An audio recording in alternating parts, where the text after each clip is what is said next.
La question du contrôle dans les relations humaines évoque souvent des images de manipulation et de domination psychologique.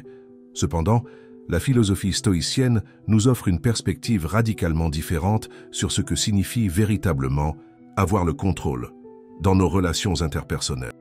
Le stoïcisme, développé dans la Grèce antique puis affiné par des penseurs romains tels que Sénèque, Épictète et Marc Aurèle, propose que le véritable contrôle ne réside pas dans la manipulation des autres, mais dans la maîtrise de nos propres réactions émotionnelles et la compréhension profonde de la nature des relations humaines.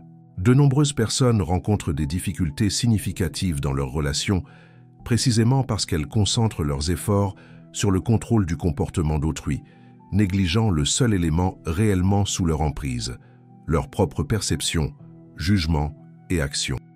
Cette voie mène inévitablement à la frustration, au ressentiment et à la détérioration de la qualité relationnelle. Le stoïcisme pratique offre une alternative puissante, réorientant notre attention vers la maîtrise de soi comme fondement de relations saines et équilibrées. Comprendre la dichotomie stoïcienne du contrôle est la première étape de ce voyage. Épictète nous enseigne que certaines choses dépendent de nous, nos opinions, impulsions, désirs et aversions, tandis que d'autres n'en dépendent pas. Notre corps, nos biens, notre réputation, notre statut et tout ce qui n'est pas nos propres actes volontaires. Cette distinction appliquée aux relations nous libère du besoin épuisant d'essayer de façonner les autres selon nos attentes. Au lieu de cela, nous pouvons nous concentrer sur le développement de vertus intérieures telles que la tempérance, le courage, la justice et la sagesse pratique, créant ainsi un noyau stable à partir duquel toutes nos interactions peuvent s'épanouir. Pensez-y comme à un jardin. Vous pouvez prendre soin méticuleusement de votre propre terrain, planter les bonnes graines, enlever les mauvaises herbes, assurer une eau et une lumière adéquates. Mais vous ne pouvez pas contrôler le jardin du voisin, ni les conditions météorologiques, ni les oiseaux qui volent occasionnellement vos graines. Le stoïcisme nous apprend à investir toute notre énergie dans ce que nous pouvons cultiver, sans perdre de temps à déplorer ce qui est hors de notre portée. Dans les relations, cela signifie abandonner l'illusion que nous pouvons ou devons contrôler les actions, les pensées et les sentiments de nos partenaires, amis ou membres de la famille. Lorsque vous vous accrochez à cette illusion, vous essayez essentiellement de lutter contre la réalité fondamentale de l'autonomie humaine. C'est comme essayer de retenir de l'eau dans ses mains ouvertes. Plus vous serrez, plus elle s'échappe entre vos doigts.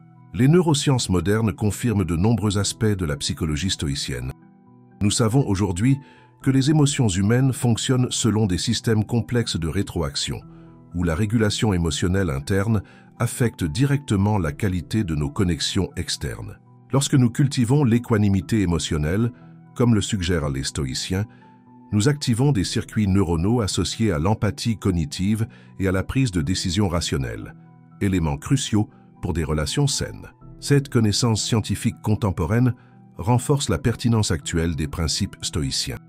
Votre cerveau possède une région appelée cortex préfrontal, qui est responsable du contrôle des impulsions, de la planification et de la prise de décisions rationnelles.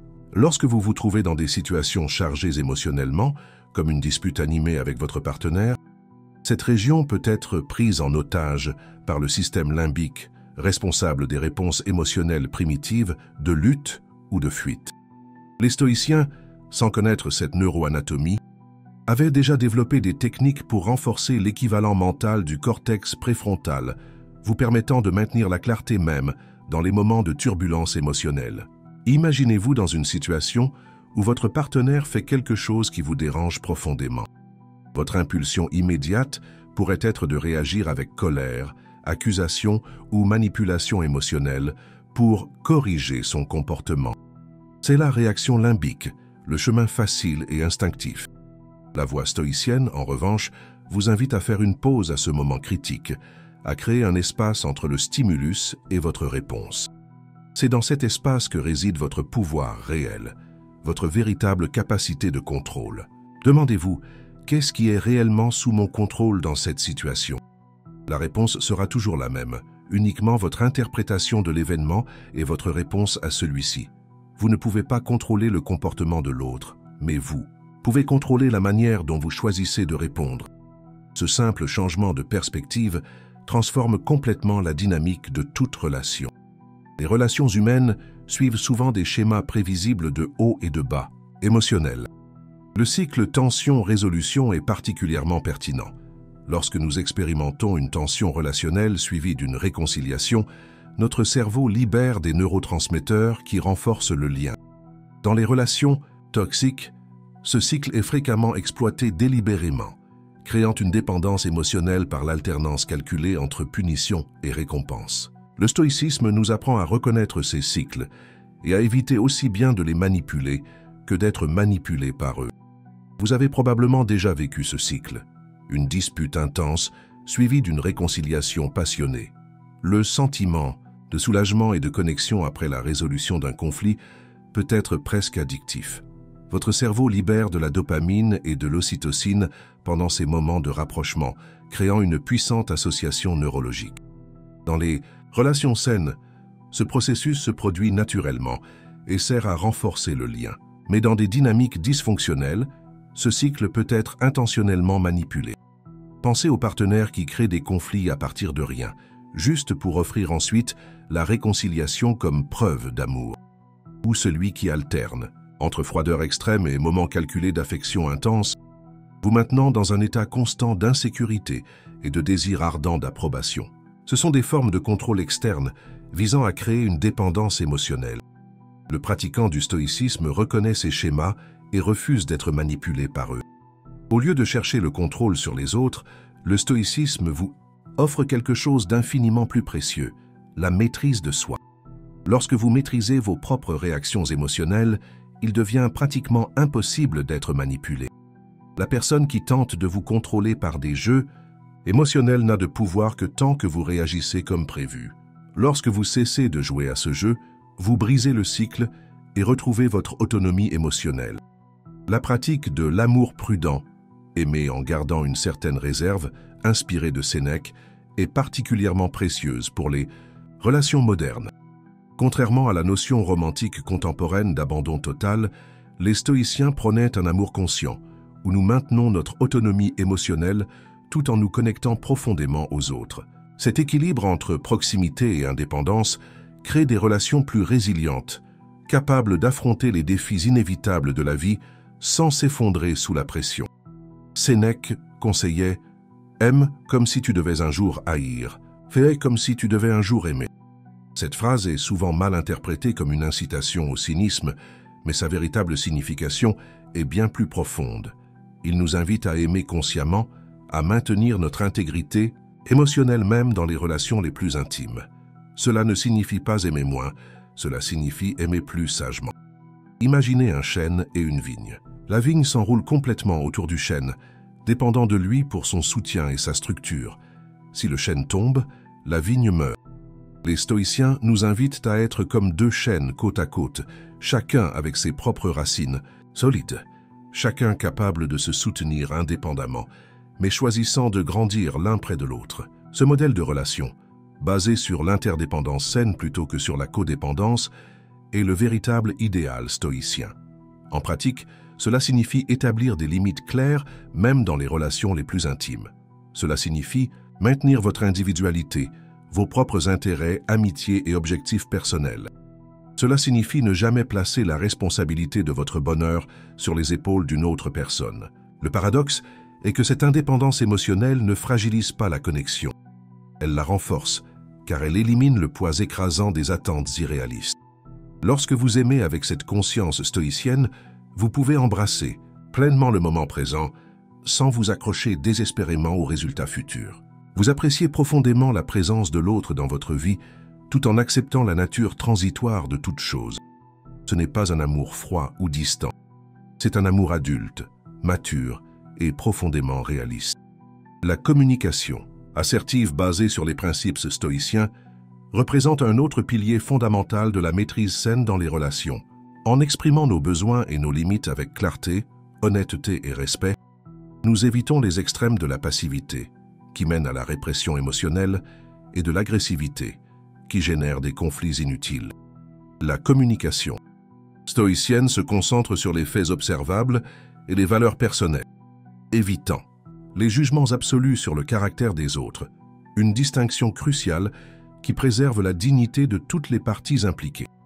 Les stoïciens ont été des pionniers de ce que nous appellerions aujourd'hui la communication non violente ou la communication assertive. Ils ont compris que la manière dont nous exprimons nos vérités est aussi importante que les vérités elles-mêmes. La communication stoïcienne suit quelques principes fondamentaux que vous pouvez mettre en œuvre immédiatement dans vos relations. Premièrement, séparez les faits des interprétations. Considérez la différence entre « tu es arrivé avec 30 minutes de retard » fait et « tu ne te soucies pas de mon temps » interprétation. En communiquant, commencez toujours par les faits observables avant de partager votre interprétation ou vos sentiments à leur sujet. Cela crée une base commune de réalité que les deux peuvent reconnaître. Deuxièmement, assumez la responsabilité de vos émotions.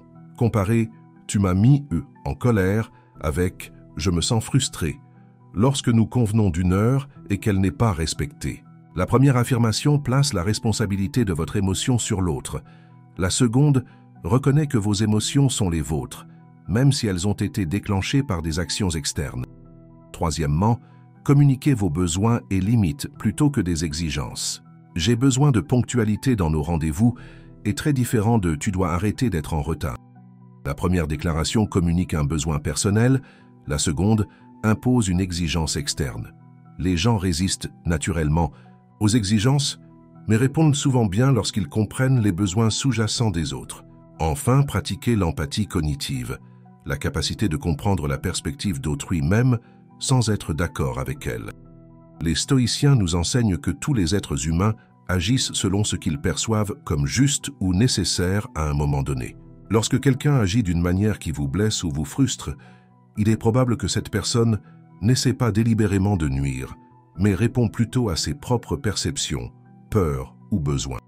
En mettant en œuvre ces principes de communication, vous prenez le contrôle de votre part du dialogue, sans essayer de contrôler la réponse de l'autre. C'est la véritable communication stoïcienne, puissante, directe et fondamentalement respectueuse de l'autonomie de tous les participants.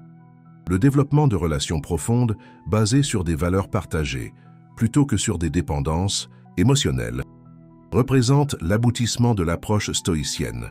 Lorsque deux individus émotionnellement autonomes s'unissent autour de vertus communes et d'objectifs alignés, une relation se crée qui transcende les fluctuations émotionnelles quotidiennes. Ce type de connexion ne dépend pas de la manipulation ou du contrôle externe, mais s'épanouit naturellement à partir de la culture interne de qualités vertueuses par les deux parties. Les stoïciens ont identifié 4 vertus cardinales: sagesse, courage, tempérance et justice. Ce ne sont pas des abstractions philosophiques, mais des qualités pratiques que nous pouvons cultiver quotidiennement. Lorsque vous recherchez des partenaires et des amis qui valorisent ces mêmes vertus, vous établissez la base de relations véritablement édifiantes.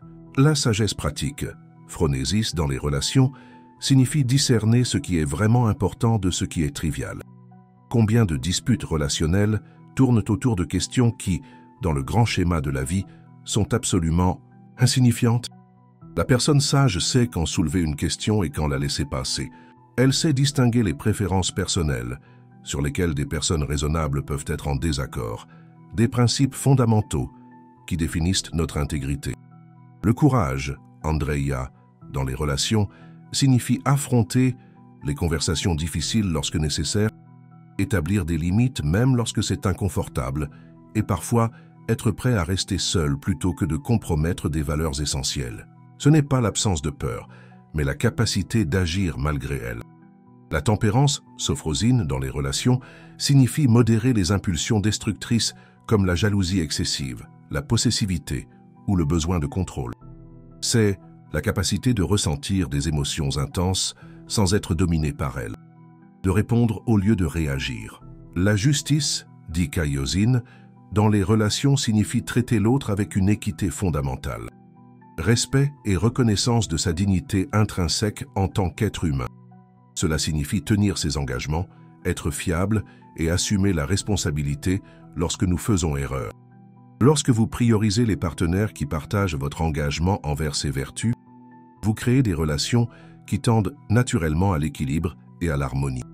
Non pas parce que vous contrôlez l'autre, mais parce que les deux sont individuellement engagés envers les mêmes principes élevés. Cela ne signifie pas que vous ne serez jamais en désaccord.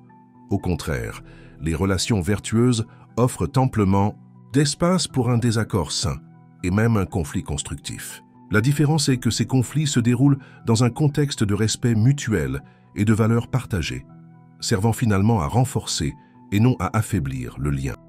Pensez à vos relations actuelles. Sont-elles basées principalement sur des valeurs partagées ou sur des dépendances émotionnelles?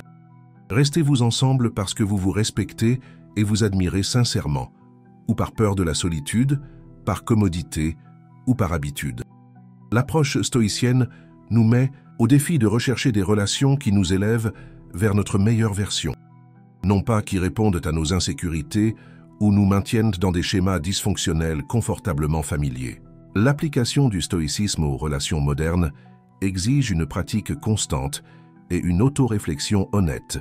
Des techniques telles que l'examen quotidien, pratiqué par Sénèque et Marc Aurèle, la visualisation négative, préméditatio, malorum, et la contemplation de la nature temporaire de toutes les relations peuvent être adaptées à notre réalité contemporaine. Ces pratiques nous aident à garder une perspective dans les moments de turbulence émotionnelle et à éviter les réactions impulsives qui peuvent endommager des liens importants. L'examen quotidien est particulièrement puissant. Consacrez quelques minutes chaque soir à réfléchir à vos interactions. Où avez-vous agi conformément à vos valeurs? Où avez-vous perdu le contrôle de vos émotions? Quel jugement hâtif avez-vous porté? Quelles histoires avez-vous créées sans preuve suffisante? Cet exercice ne vise pas l'autopunition, mais la croissance continue par la conscience de soi. La technique de la visualisation négative peut transformer complètement votre expérience relationnelle. Périodiquement, imaginez ce que ce serait de perdre des personnes importantes dans votre vie. Non pas de manière morbide ou obsessionnelle, mais comme un exercice délibéré de gratitude et de perspective. Considérez. Si vous saviez qu'aujourd'hui serait votre dernier jour avec cette personne, comment la traiteriez-vous? Quelles petites irritations laisseriez-vous passer? Quelles paroles aimables ne manqueriez-vous pas de dire? Les stoïciens nous rappellent l'impermanence de toute chose. Les relations changent, les gens évoluent dans des directions différentes, et même les liens les plus forts peuvent finir par se dissoudre, que ce soit par les circonstances, le choix ou la mort. Accepter cette réalité ne diminue pas nos relations. Paradoxalement, elle les intensifie. Lorsque vous embrassez pleinement la nature transitoire de la connexion humaine, chaque moment partagé devient plus précieux, plus digne de votre pleine présence et attention. Épictète, qui a connu l'esclavage avant de devenir un professeur de philosophie respecté, a offert un conseil particulièrement pertinent pour les relations. Il suggérait qu'en interagissant avec quiconque, nous devrions nous rappeler silencieusement « cette personne est mortelle », non pas pour nourrir l'anxiété ou la peur, mais pour cultiver une appréciation plus profonde de la préciosité du moment présent et pour modérer nos attentes. Ce rappel de la mortalité nous aide à garder une perspective lorsque des conflits surgissent. La plupart des désaccords qui semblent monumentaux sur le moment se révèlent triviaux lorsqu'ils sont vus à travers le prisme de la finitude humaine. Demandez-vous, dans 10 ans, cela aura-t-il vraiment de l'importance? Sur mon lit de mort, regretterai-je davantage d'avoir défendu mon point de vue dans cette dispute ou d'avoir manqué une occasion de connexion? Une autre pratique stoïcienne, précieuse pour les relations modernes, est ce que nous pourrions appeler la désidentification avec les pensées. Les stoïciens ont compris, des millénaires avant la thérapie cognitivo-comportementale, que nous ne sommes pas nos pensées. Une pensée n'est qu'une impression mentale, pas une vérité absolue qui doit déterminer nos actions ou notre identité. Lorsqu'une pensée jalouse ou peu sûre d'elle surgit, elle perd probablement tout intérêt pour moi, ou il me respecte moins maintenant. Le stoïcien ne l'accepte pas automatiquement comme réalité. Au lieu de cela, il examine la pensée, remet en question ses preuves et envisage des interprétations alternatives. Cette distance cognitive interrompt le cycle de rumination qui mène fréquemment à des comportements destructeurs dans les relations. Une technique concrète consiste à ajouter le préfixe « j'ai la pensée que » avant vos préoccupations. Par exemple, au lieu de « elle ne m'aime plus », essayez « j'ai la pensée qu'elle ne m'aime plus ». Cette simple reformulation crée un espace entre vous et la pensée, vous rappelant que les pensées sont des événements mentaux transitoires, pas nécessairement des reflets exacts de la réalité. En somme, le stoïcisme pratique nous offre une voie vers la véritable maîtrise relationnelle, non pas le contrôle manipulateur sur les autres, mais la maîtrise de soi qui nous permet de participer aux relations avec intégrité, résilience et sagesse. Cette approche philosophique millénaire, adaptée au contexte contemporain, fournit des outils puissants pour naviguer dans la complexité des relations humaines sans perdre notre autonomie émotionnelle ni compromettre nos valeurs fondamentales. La véritable maîtrise, dans la perspective stoïcienne, ne consiste pas à faire plier les autres à notre volonté, mais à devenir des individus émotionnellement souverains, capables de connexions authentiques qui enrichissent plutôt qu'appauvrissent notre humanité partagée. Arrêtez-vous un instant et considérez vos relations actuelles. Combien de temps et d'énergie consacrez-vous à essayer de changer le comportement des autres par rapport à l'amélioration de vos propres réponses? Combien de fois êtes-vous restés coincés dans des cycles sans fin d'attentes déçues au lieu d'accepter la réalité qui se présente à vous? La frustration que vous ressentez est presque invariablement le résultat de la tentative de contrôler l'incontrôlable. La voie stoïcienne offre une alternative libératrice. En vous concentrant exclusivement sur ce qui est véritablement sous votre contrôle, vos perceptions, jugements et actions, vous reconfigurez complètement votre expérience relationnelle. Les autres cessent d'être des projets à corriger ou des obstacles à surmonter.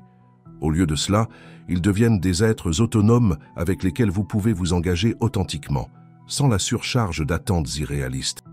Ne vous y trompez pas, cette voie exige du courage. Il est beaucoup plus facile de blâmer les autres pour nos problèmes relationnels que d'assumer la responsabilité de nos propres réponses.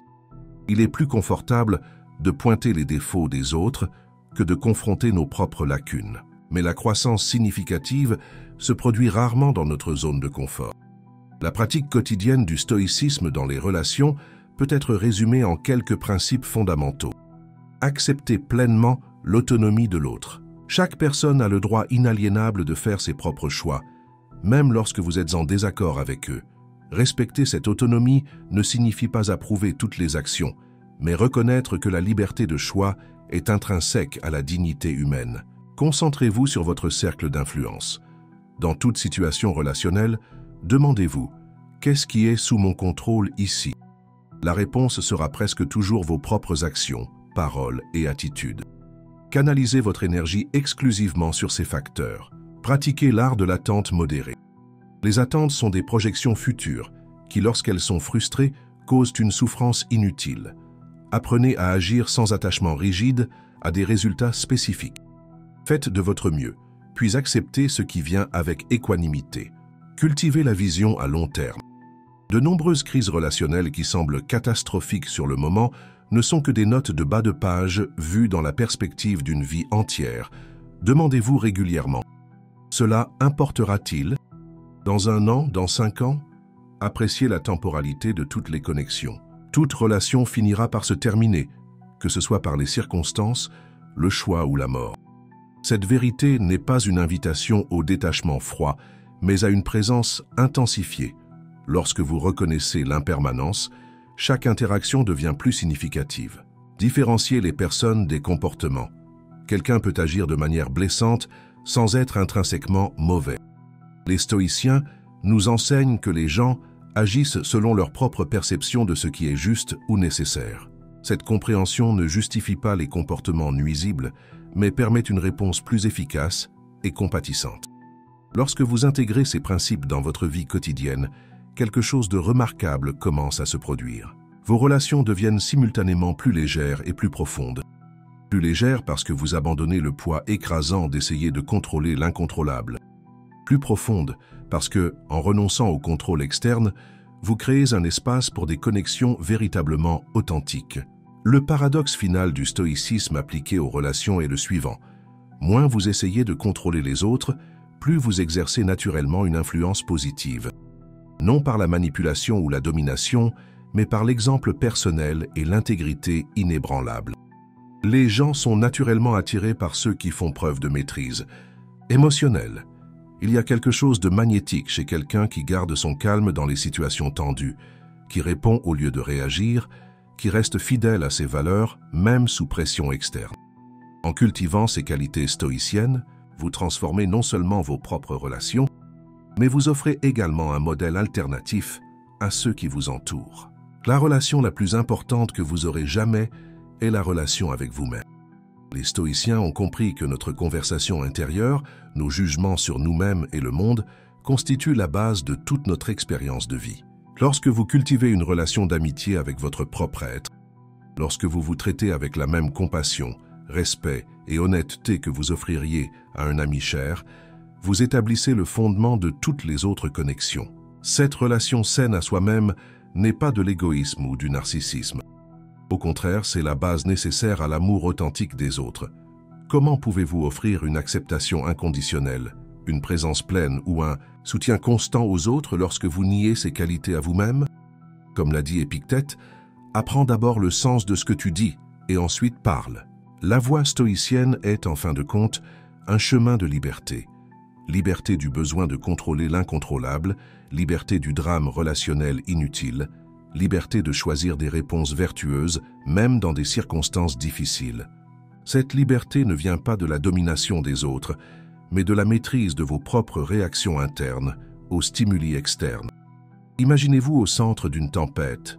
Autour de vous, les vents des émotions, des circonstances et des comportements d'autrui peuvent souffler violemment. L'approche conventionnelle serait d'essayer de calmer la tempête, une tâche impossible. L'approche stoïcienne consiste à trouver l'œil du cyclone en vous-même, ce centre de calme imperturbable qui persiste quelles que soient les conditions extérieures. Depuis ce centre, vous pouvez répondre à toute situation relationnelle avec clarté, détermination et sérénité. Non pas parce que vous contrôlez les autres, mais parce que vous contrôlez la seule chose qui compte vraiment, votre propre état d'esprit. Testez cela la prochaine fois que vous ferez face à un défi relationnel. Au lieu d'essayer immédiatement de changer le comportement de l'autre personne, faites une pause. Respirez. Demandez-vous, qu'est-ce qui est sous mon contrôle en ce moment? Comment puis-je répondre d'une manière qui reflète mes valeurs les plus élevées? Ce simple changement de focalisation, du contrôle externe vers la maîtrise de soi, transforme complètement votre expérience relationnelle.